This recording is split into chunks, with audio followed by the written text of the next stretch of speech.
Para mí, significa la presentación de esta miniserie un momento de singular trascendencia, de emoción, de madurez. Es la primera miniserie de carácter histórico-social dedicada a esta provincia que ocupa una posición central en el pasado y en el futuro de nuestra patria. Veremos a Córdoba, sus recovecos ciudadanos, su crónica de procesos populares que aunaron ya sea a obreros como a estudiantes, su ánimo de perseverar hacia adelante. Córdoba, sus bellezas interiores, sus monumentos urbanos y también rurales. Córdoba, su toque de humor e ironías, sus personajes enraizados en la ficción y en la realidad cotidiana. Esta miniserie fue dirigida por Guillermo López. Amigos, a partir de este momento, entonces, con mucho orgullo, el segundo capítulo de la miniserie cordobesa Nosotros, los cordobeses.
y cose, sobre todo, caballero como camina.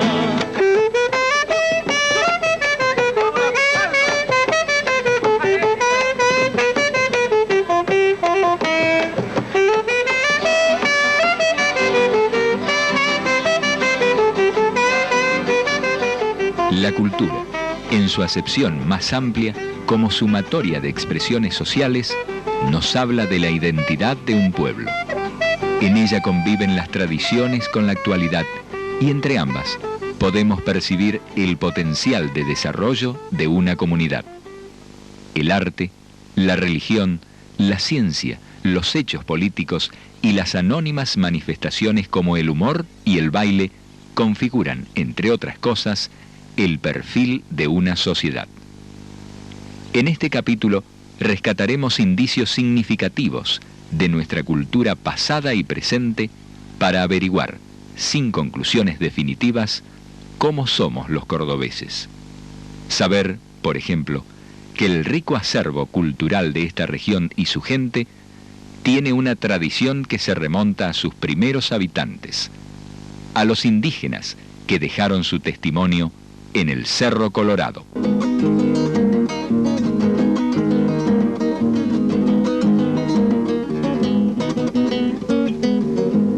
Soy del Cerro Colorado, grande no sabe llover, donde nadie cruza el río cuando le da por crecer. Yo quisiera contar algunas, en primer lugar, ¿cuál es el interés del Cerro Colorado? En el Cerro Colorado, como primer punto, como punto fundamental, es el hecho de que reúne una cantidad de pinturas rupestres, es decir, pinturas dejadas sobre la roca, la pared, en una cantidad tal como existen en muy pocos lugares, no solamente de la Argentina, sino de América del Sur. Quizás en toda América, porque el número de cavernas hoy son centenares y centenares, no lo sabemos exactamente. Ahora, ¿cuál es el interés y la importancia? Ya he contado un poco la historia de los antecedentes. Por un lado, hay un aspecto que es muy interesante, que es el estético, es decir, cómo vuelcan en signos gráficos y en un aspecto artístico los indígenas su expresión, su sentir, su capacidad sensible, ¿no es cierto? Y de qué manera, claro, y ahí encontramos toda una serie de cosas. Por ejemplo, no hay perspectiva, no existe prácticamente la perspectiva, y su enfoque es tan absolutamente distinto al nuestro. Por ejemplo, es la abstracción completa. El hombre vive por sus símbolos. Cuando ellos pintan a los guerreros, lo que pintan son los atuendos de pluma. El rostro no interesa para nada. El rostro, con que lo podían identificar a fulano o mengano, es lo anodino. Lo importante es su jerarquía de guerrero, que se expresa a través de ¿qué? Del símbolo plumario. Entonces, entender este aspecto, ¿no es cierto?, que es también un poco de otros aspectos del arte moderno, ¿no es cierto? Es lo que a veces se designa en lingüística metonimia, tomar la parte por el todo, se toma una parte.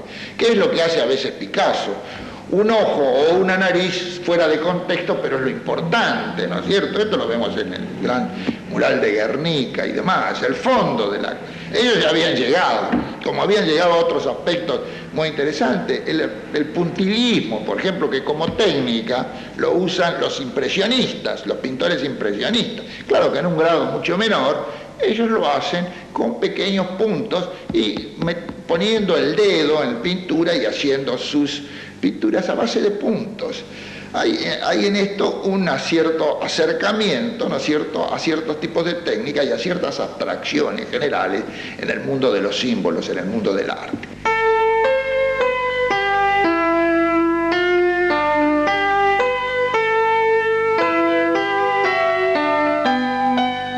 Los vestigios dejados en Cerro Colorado por los primeros habitantes de Córdoba enseñan a historiadores y arqueólogos cómo fue aquella cultura indígena. Nos hablan también de un aspecto de la condición humana, el sentido de la trascendencia, la conciencia de que aun cuando esos hombres desaparecieran, la naturaleza habría de sobrevivirlos. No es aventurado afirmar que de alguna forma aquellos habitantes hoy denominados primitivos también se plantearon el misterio de la vida. Actualmente se están haciendo gestiones para que el Cerro Colorado sea declarado Patrimonio Histórico de la Humanidad. El otro aspecto es como en lo que se refiere a lo documental, ¿no es cierto? Es obvio de que en algunos casos están representando escenas que ellos vivieron. Por ejemplo, cuando hay dos grupos de guerreros enfrentados y en lucha, ¿no es cierto? Todo parecería indicar de que esto es una escena histórica. Dos grupos tribales distintos, que inclusive se distinguen por los diferentes atuendos, están enfrentados en lucha. Además tenemos otra prueba de que esto eran hechos históricos, y es que las últimas pinturas pintan al conquistador español. Entonces no hay ninguna duda que ahí están ellos figurando un hecho trascendente en la historia de su vida, tan trascendente que lo llevaría al exterminio casi total y a la desaparición de su cultura, que los había impactado este hecho, que es el avance de los españoles. ¿Para qué interesa conocer ahora, en un tiempo que nos sorprende día a día con sus avances y vaticinios sobre el futuro, aquel nuestro pasado indígena, del cual pocas cosas han trascendido? ¿Para qué sirve saber, por ejemplo, como explicó Rex González, que hay una sutil relación entre las pictografías de Cerro Colorado y el arte moderno? Pero hacia esta cosa, entre lo que nos venía de afuera, del puerto, y la cosa universal, de la cual quizás Borges es el máximo exponente, y esta otra cosa de la América profunda, de los cronistas, de las culturas indígenas, que están en las raíces mismas de nuestra nacionalidad y que no podemos ignorarla, pero que la hemos estado ignorando porque en las escuelas, cuando se nos enseñan la vida de los indígenas de las culturas americanas son la de los indios de las llanuras, que es lo que nos muestra la televisión. Hace poco me contaba un amigo que habían hecho un test con niños de la escuela para decir, bueno, qué idea de chicos de quinto grado tenían de que eran los indígenas y que hicieran algunos dibujos. Y dibujaron un indio con las plumas. Pero no eran las plumas del indio de Cerro Colorado de la que yo he hablado antes, eran las de los indios americanos, porque al lado inmediatamente le pusieron un cowboy, que evidentemente nunca estuvieron en Cerro Colorado. Desde sus orígenes, el perfil cultural cordobés tuvo un fuerte componente religioso. Con la conquista, se sabe, llegó la evangelización y con esta, varias órdenes religiosas. En el siglo XVII, ya todas ellas se han instalado en Córdoba. Franciscanos, mercedarios, dominicos y jesuitas. Nace una fuerte tradición clerical. Se conforma la Córdoba de las campanas. El siglo XVII para Córdoba fue esencial, fundamental, porque es ahí donde queda, digamos, señalado el carácter que tuvo Córdoba en su historia. No digamos en todos los tiempos, porque en los últimos tiempos todo ha cambiado como es sabido, ¿no? Pero ha pasado siglos de historia Córdoba con una personalidad definida. Y esa personalidad fue definida precisamente en el siglo XVII. Es el siglo de la universidad, el siglo de los monasterios de monjas, los únicos monasterios de monjas que existían en todo lo que actualmente es el cono sur de América Meridional.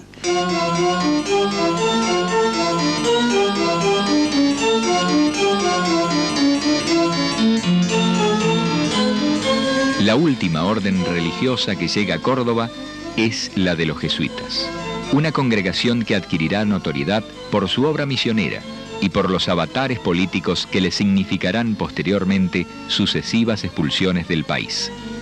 Los jesuitas se instalan en Córdoba en 1599 y bajo su administración surgirá la primera universidad argentina. La tradición universitaria de Córdoba surge así desde la época en que integraba el virreinato del Río de la Plata. El primer paso, cuando los jesuitas vienen, hacen un colegio para ellos, para la formación propia. Pero luego a ese colegio para ellos empiezan a venir gente de afuera. Entonces se va como alargando lo que al principio se llamó colegio máximo para los jesuitas, pasa a ser después, por concesión del Papa Gregorio XV y del rey Felipe III, pasa a ser universidad con facultad de dar títulos. Y por lo tanto se tiene que abrir más, ya no es únicamente para la compañía. Es evidente que fue la primera universidad en la Argentina que tuvo esa facultad de dar títulos y en una época en que todavía esto parecía tan lejos, y sin embargo aquí en Córdoba funcionó un núcleo de cultura importante.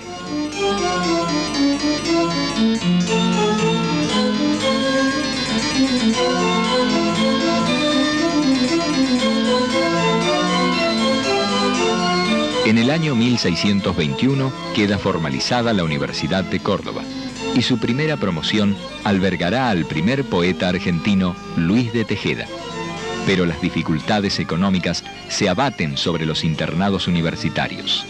Ha fallecido Fernando de Trejo, el obispo franciscano que había prometido legar sus bienes a los jesuitas para apoyar la obra educativa. Bajo esa promesa había surgido el Colegio Máximo, luego universidad, pero los bienes del obispo Trejo no fueron suficientes para atender la creciente incorporación de estudiantes. Surgen entonces las estancias jesuíticas, notables testimonios de la arquitectura colonial diseminados en varios lugares de la provincia. El colegio tiene grandes penurias económicas y eso explica la aparición de las famosas estancias, que la gente a veces lo interpreta como una especie de poderío de tipo rural, cuando en verdad era una manera de mantenimiento. Tanto es así que las estancias se diversifican.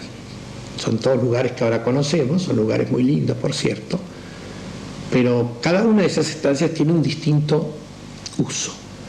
La de Colonia Carolla se dedica al Montserrat. La de Jesús María se dedica al colegio. La de Santa Catalina se dedica al noviciado. El llamado obraje de Altagracia, donde ahora está la ciudad, la iglesia y el obraje, se dedica también al colegio. La quinta de Santana, para verduras y frutas, de proveer a los que vivían en el colegio, que eran ya un buen número de personas. De modo que todo eso no era un afán de lucro, sino que era una manera de poder vivir. Y fue una construcción muy grande para su época, y verdaderamente sin la mano de obra indígena, y yo diría más, sin la inteligencia artística del indígena, esto no hubiera sido posible. Los que lo dirigían eran europeos, no eran españoles como a veces se cree, sino europeos y de muy diversas nacionalidades. Belga, el hermano Lemer, que hace el famoso techo de la compañía. Bianchi y Premoli, los arquitectos de la catedral y del Cabildo de Buenos Aires y tantas cosas, eran italianos. El padre Kraus era alemán. Así que toda esta gente venida de Europa con una gran cultura, el Zipoli, nuestro músico, era italiano. Esos eran los que venían a trabajar, venían con sus ideas, venían con su arte, pero usaban la inteligencia, la habilidad manual del indio, en los colores, en las pinturas, todo eso. Basta ver, por ejemplo, lo que se ha hecho en las misiones, basta ver los rostros. Acá en esta casa, el Jesús de la Paciencia, por ejemplo, que está Cristo de la Paciencia, que está en una escalera, es el físico de un indio, no es el físico de un español. Eso está hecho sin duda por un artista indígena.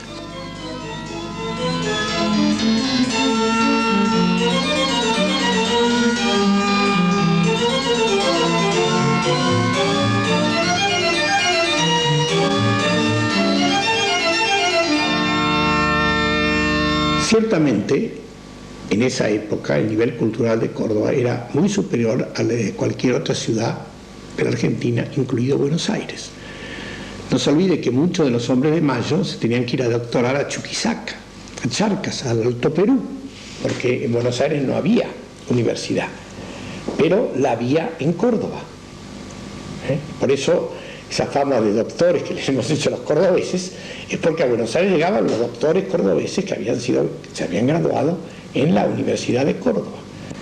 Si en Buenos Aires llaman Manzana de las Luces a la que rodea a la iglesia de San Ignacio, pues yo creo que acá en Córdoba tenemos más derecho a llamar la Manzana de las Luces a esta, donde funcionó la universidad, el colegio, el Montserrat, y donde se irradió tanta cultura. Fíjese este dato. En el momento de la expulsión, la biblioteca de la universidad contaba 20.000 volúmenes. Tenía la imprenta. En Córdoba se imprimían libros. Había una cultura musical, artística, en fin, era un centro de irradiación muy, muy grande. Es indudable que la fama de Córdoba, que viene secularmente, tiene dos vertientes importantísimas: su religiosidad y su cultura. Con respecto a la religiosidad, se apoya no solamente en los fornidos muros de sus conventos y de sus iglesias, sino también en la palabra esclarecedora de sus tonsurados. Y con respecto a la cultura, tiene el principal basamento en los claustros universitarios. Y frente al empaque doctoral, nosotros tenemos que admitir que en Córdoba no solamente hubo él, sino también la picante ironía popular. Quiero decir con esto lo siguiente, que no toda Córdoba hablaba en latín como creía Sarmiento, ni tampoco hablaba en tono doctoral, sino que había otras vetas.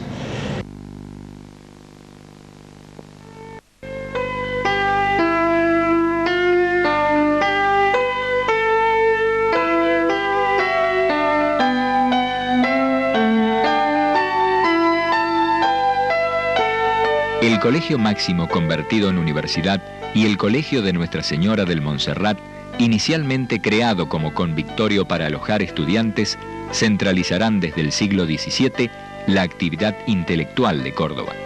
Buena parte de la clase dirigente pasará por sus aulas, pero hacia 1880 la provincia ha recibido a 5.000 inmigrantes que no solo aportarán trabajo, sino que traerán sus hábitos, sus ideas, sus formas de organización social.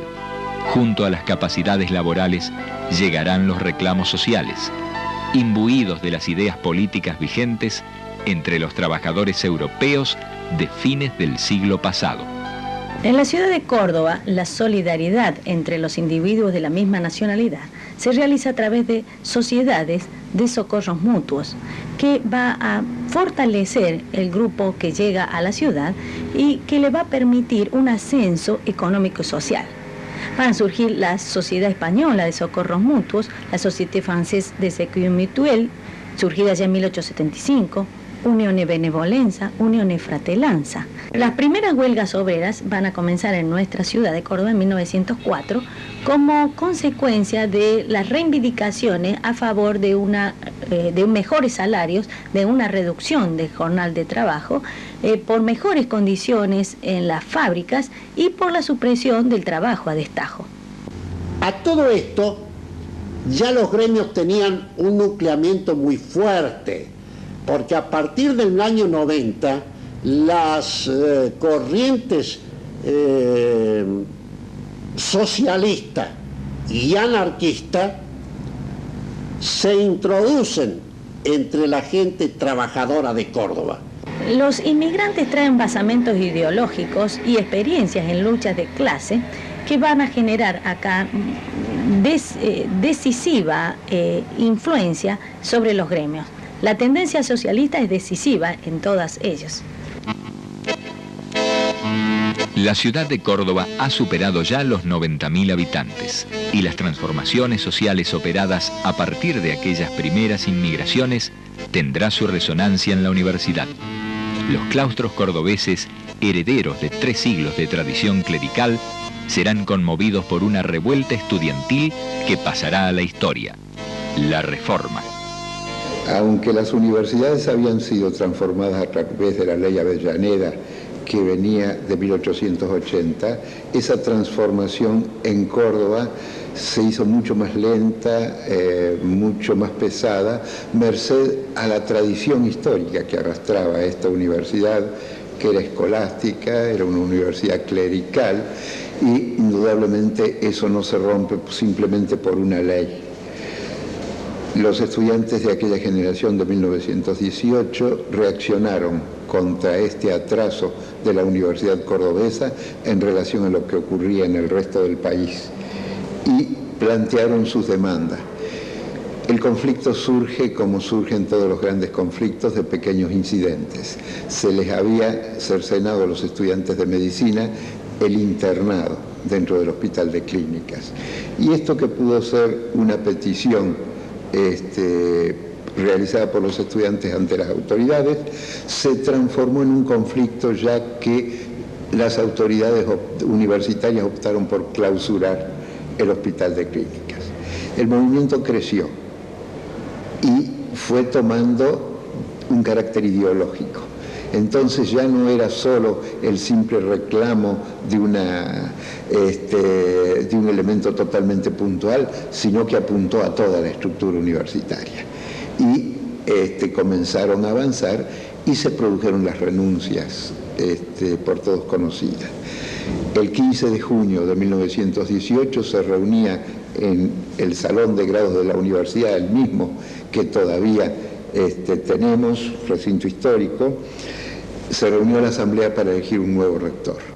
Los estudiantes propusieron un nuevo rector, la vieja guardia universitaria, a instancias de la Corda Frates, un organismo que todavía hoy subsiste, decidió elegir otro nombre.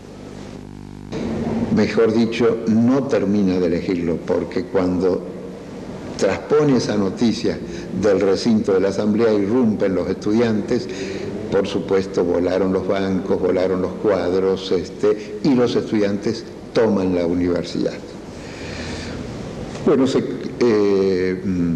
conocen los episodios que vienen a continuación. El día 21 se lanza el manifiesto, que será una página de historia en la vida universitaria del país, el famoso manifiesto liminar.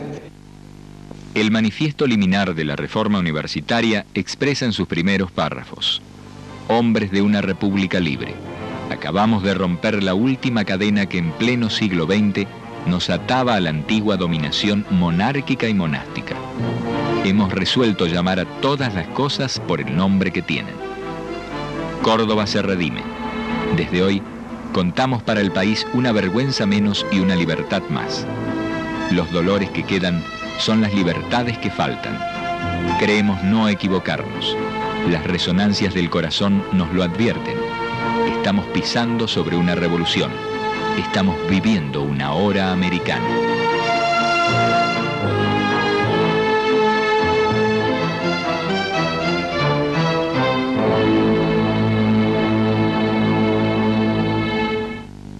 La universidad fue intervenida y el nuevo estatuto contempló casi todas las demandas de los estudiantes: periodicidad de las cátedras, provisión de cargos docentes por concurso y participación estudiantil en el gobierno de la universidad.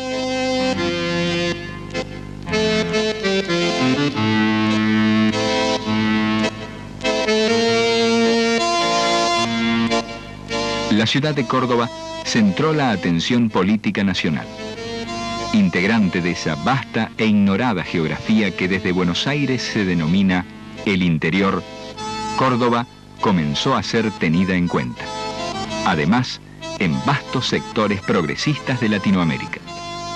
Los jóvenes de otros países que llegaron a estudiar a esta ciudad fueron a partir del 18 propaladores de las ideas renovadoras de la reforma.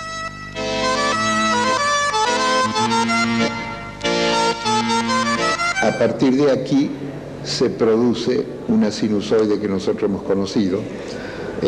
Por supuesto, durante el gobierno de Alvear se mantienen estas conquistas. Viene la presidencia de Irigoyen y 2 años después el primer golpe del 30, y será el primer golpe también a la vida universitaria del país. Los principios de la reforma, desdeñados por cada gobierno de facto que desde 1930 irrumpió en el país, se diseminaron por toda Latinoamérica. Hoy, recuperado el sistema republicano, la universidad ha retomado aquellos principios. Y si bien este tiempo plantea otras necesidades y otros desafíos pedagógicos, la palpable democracia universitaria le debe mucho a aquellos jóvenes que en 1918 creyeron, sin equivocarse, estar viviendo una hora americana.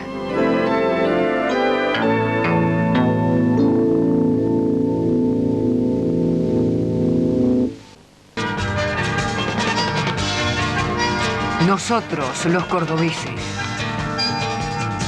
La visión cultural de Córdoba, inicialmente asentada, como se dijo, en torno a la universidad, receptó además, con la modernización del país, a los novedosos aportes de las ciencias. Más allá de los resultados y la validez de un modelo de país que se intentó diseñar, que son materia opinable, Córdoba albergó en su momento a una avanzada del desarrollo científico. Desarrollar la ciencia en Córdoba ha sido una preocupación nacional desde el fin del siglo pasado. El primero que mostró eso fue Sarmiento. Sarmiento fundó en Córdoba la primera Academia Nacional de Ciencias, que todavía está en funcionamiento, y fundó aquí el Observatorio Astronómico Nacional, que por muchos años fue el observatorio más importante de todo el hemisferio sur. Para la Academia Nacional de Ciencias él trajo algunos sabios alemanes, cuya función era comenzar aquí a desarrollar la ciencia en este país. Estos sabios hicieron una obra importante en algunos aspectos, pero prácticamente nula en otros. Sarmiento era un buen político, pero no era un hombre de ciencia, evidentemente. Estos sabios alemanes desarrollaron acá, a mi juicio, ¿no es cierto? No todo el mundo coincide con esta apreciación mía. Desarrollaron aquí todas las ciencias que le interesaba a la gente del hemisferio norte. Es decir, hizo conocer los productos naturales de la República Argentina. La mineralogía, las botánica, la zoología, pero no se preocuparon por desarrollar ninguna ciencia creativa. No pensaron ni en matemática, ni en química, ni en física. La química que desarrollaron fue la química de los productos naturales, que allá había mucho interés en que conocer a ver si se podía usar todas estas cosas de acá. Pero de todas maneras fue una obra, fue un comienzo para la ciencia argentina, fue una obra útil. En otro aspecto de la cultura, la creación artística, también se ha reflejado la superposición entre lo europeo y la tradición americana. El arte, una forma de ver al mundo, una expresión de la identidad de un pueblo, ha reproducido en Córdoba su condición geográfica y social. Aquí confluyen la pampa gringa y la montaña emparentada al norte criollo. Es decir, que los autores están inficionados de esa atmósfera europeizante que tuvo en definitiva la década del 80. La famosa década del 80 que hay que mirarla, me parece, como en una radiografía para saber dónde están los puntos buenos y dónde están los puntos malos. Voy a tener que decir alguna cosa que puede chocar, pero que es necesario decirla. Nosotros encontramos en Santiago del Estero que un poeta, cuando larga sus primeros bajidos, habla de Santiago del Estero. En Tucumán habla de Tucumán. En La Rioja se refieren al Chacho, los de Catamarca Varela, los otros a las montañas, etcétera, etcétera. Pero los santafesinos con Mateo Bosch a la cabeza, etcétera, hablan de su provincia. Todavía nos queda a nosotros esta tónica de una universalidad que me parece buena, pero creo que debemos empezar por las raíces de la tierra. No sé, yo creo que en estos momentos, cuando el mundo es tan interdependiente, cuando los países más civilizados del mundo están perdiendo, digamos, un concepto de lo pequeño, de lo regional, como es el caso de los países europeos que aspiran a ser una gran comunidad de naciones, hay que ver los aspectos regionales con mucho cuidado. Es decir, porque a veces pueden ser el estímulo de una capacidad de imaginación, de una capacidad de expresión, pero a veces también pueden ser un arma de doble filo, es decir, una perspectiva para estimular frustraciones, para ocultar, digamos, intereses ideológicos no de muy legítimo origen, ¿no? Es decir, lo regional hay que tomarlo siempre con cuidado. Lo regional es importante en la medida en que logre trascender a nivel universal. Yo creo que sí que esta es una ciudad con una gran personalidad, positiva en algunos aspectos, castradora en otros. Este es un país muy conservador. Yo pienso que esa especie de fobia anti-británica que tenemos es porque en el fondo hay concepciones del mundo muy parecidas.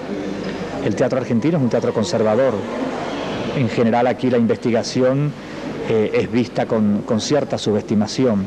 Si aquí se dice los muchachos que experimentan, cuando en el mundo los que experimentan son los grandes, como Tadeusz Kantor, Grotowski, Eugenio Barba, Peter Brook, Peter Stein.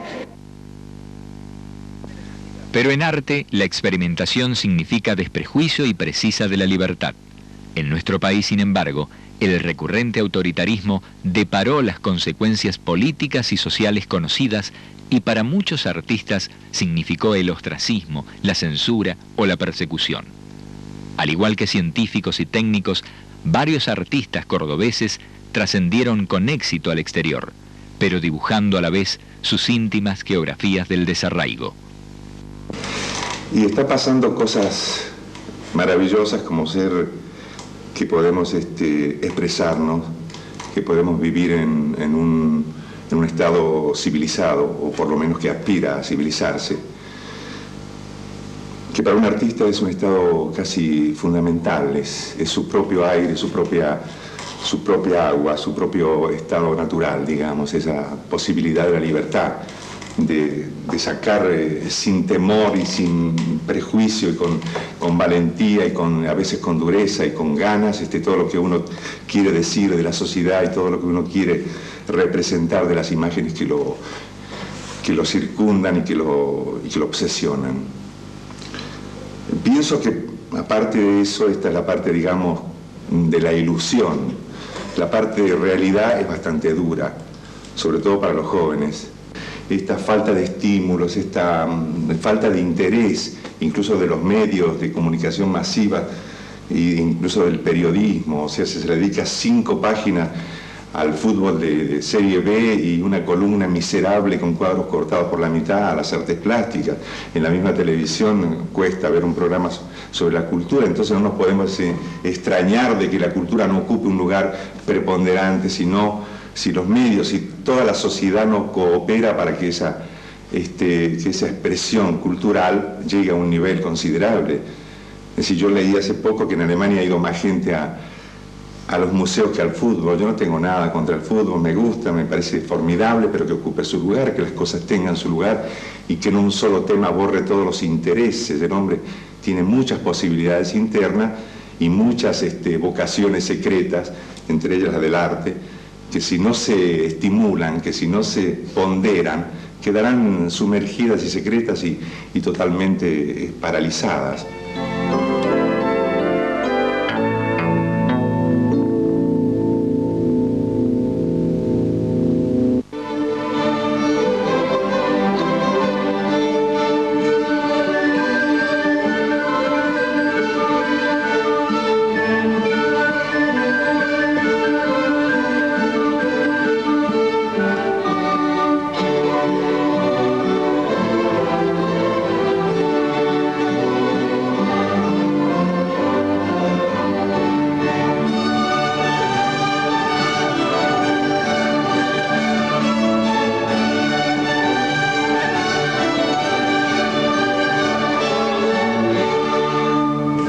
Creo que la música en Córdoba está experimentando desde hace unos años un crecimiento realmente notable. Nos pone muy contentos eso, es la participación de mucha gente, muchos jóvenes. Una prueba de ello también es la cantidad de público que está entrando en los conciertos, la formación de niños en el campo de la música y siempre hablando dentro de la música que me compete a mí. Viajo lo suficiente como para tener una cierta perspectiva de lo que es la situación actual en Córdoba. Yo diría que es privilegiada. El mismo estado de nuestra orquesta sinfónica es realmente muy bueno en consideración al contexto general del país. Queremos mejorar todos, los músicos también, pero creo que en definitiva estamos viviendo un momento que aún va a crecer más. Todo el campo de las orquestas juveniles, el campo de los mismos coros, la Federación de Coros que se constituyó el año pasado, toda la actividad de juventudes musicales. Creo que estamos viviendo un momento muy, muy interesante desde todo punto de vista dentro del campo que me compete, como le decía. Yo sé que en el país me tienen porque a los que bailan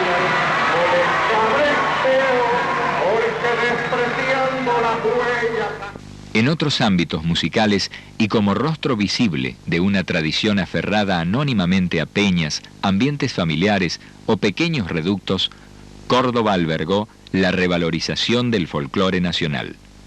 Muchos de los ahora famosos grupos y solistas tuvieron su espaldarazo popular en los festivales cordobeses.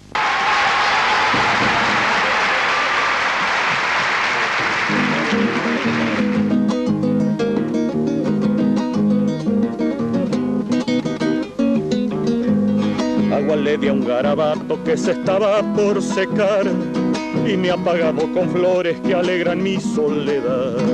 Chacarera, chacarera de mi cerro colorado, ese mocito que baila lobo elegí pa' cuñado. Los cordobeses a veces se duelen en privado que no tengan un folclore tan rico como otras provincias, pero ellos tienen en realidad un folclore que es como novedoso, que es una cosa que puede no aceptarse con demasiada benevolencia en un principio, pero que es indudablemente el tipo de expresión musical popular a través de la cual se manifiesta la identidad real del pueblo cordobés de hoy. Los cuartetos pueden gustarnos o no gustarnos, y a mí no me gustan demasiado, pero evidentemente son una manifestación popular con real y auténtico raigambre, ¿no es cierto? Una cuartetera, quiero que lo bailes, contagiando, lunes en Atenas.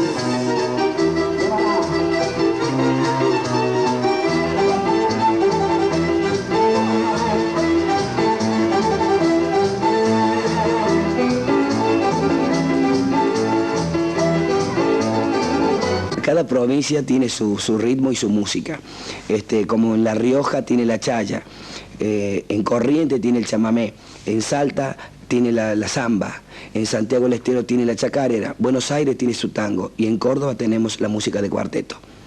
Porque siempre como un cordobés esté en Buenos Aires, en cualquier lado, dice, siente una música de cuarteto, dice, esa música es de mi ciudad, es música de cuarteto, esa es de Córdoba. Y por más que le guste o no le guste, ¿me entiendes? Se sienten bien conmigo, eso es distinto a que me quieran. Que se sienten bien, se sienten seguros de que conmigo se van a divertir. Entonces, yo no los defraudo, ¿me entiendes? Saben que mi baile es alegría, y yo la alegría se la transmito, por eso hay mucha gente que me acompaña.